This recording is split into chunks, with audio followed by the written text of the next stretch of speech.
This is Tom Kelly out here at Gorgoza Park. Most of us in Park City know it as a tubing hill, but this weekend it's the site of the cross-country events at the International Ski Federation's Continental Cup here in Park City, Utah. For those who are not familiar with Nordic combined, it's one of the most fascinating competitions in the Olympics because it combines the explosiveness of ski jumping along with the endurance you need in cross-country.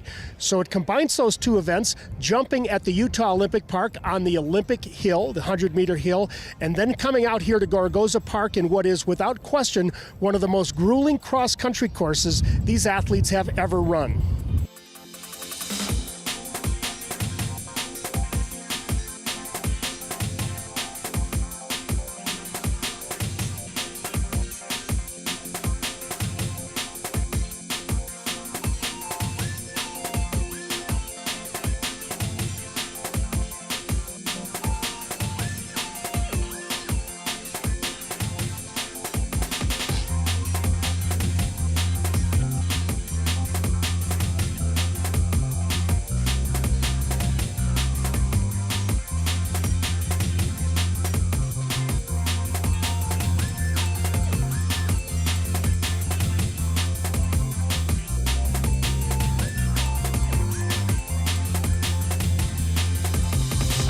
At the Continental Cup here in Park City, we have athletes, around 50 athletes actually, from a dozen countries around the world. It's a pretty important competition, primarily for developing athletes trying to make their way up onto the World Cup. For the U.S. ski team, it's an opportunity for athletes like Billy DeMong and Taylor Fletcher, Olympians, to showcase their talents, and also young skiers just coming up like Ben Behrens and others who we saw out here today trying to show their skills and trying to make their way up to the top team. On the cross-country course here at Gorgoza Park, it was 6 laps around about a 1.5 kilometer course, 10 kilometers total for this competition.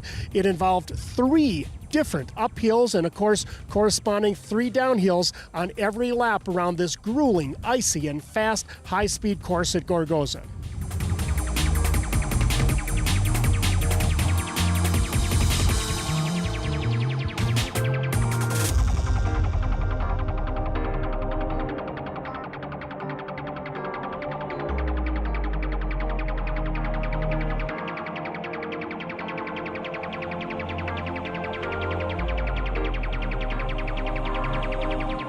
We're here at the first Nordic combined race for the Continental Cup 2015. Tomas Drummel just took first in a killer course here at Gorgoza.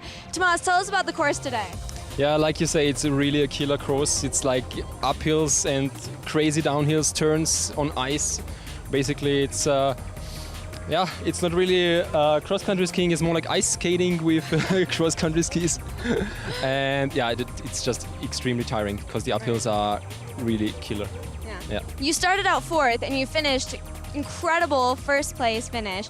Where does that put you for the jump later on today?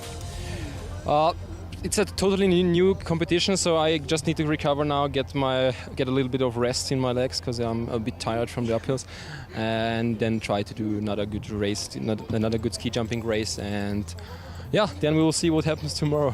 Austria swept the board, 1 through 5th place today. So what comes up next after you leave the US? Yeah, I need to do another good race tomorrow, and then hopefully World Cup in Ramsau next weekend. Okay. That's the big goal, because that's my goal, to go to the World Cup. I've been in Continental Cup many times, I won many times, and now it's time for me to really get settled in the World Cup. We're here with Lucas. Lucas finished 2nd place today. Lucas, tell us about the race today. Tell us about the course. Yeah, the race and the course, I must say, was the hardest race in my career. And the course is just freaking awesome. Because it's so hard. And after the 2nd round, I thought, oh my gosh, another 4 rounds. And then I just made it through the course, and then I ended up 2nd. Okay, we're here with Marco. He came in 3rd place today at the race. There's a lot of stuff that goes on behind the scenes at these races. They've got the waxing, Elias, shout out, your great waxing tech, and your coaches, of course. How do they help prepare you for this?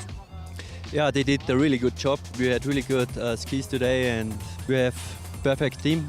And yeah, we will see tomorrow. We've had 2 Continental Cup competitions here in Park City this week, and now for the World Cup athletes, it's back to Europe. Ramsau, Austria, the next competition coming up next weekend. All eyes, though, are focused on the World Championships in Falun, Sweden. That comes up the last 2 weeks in February.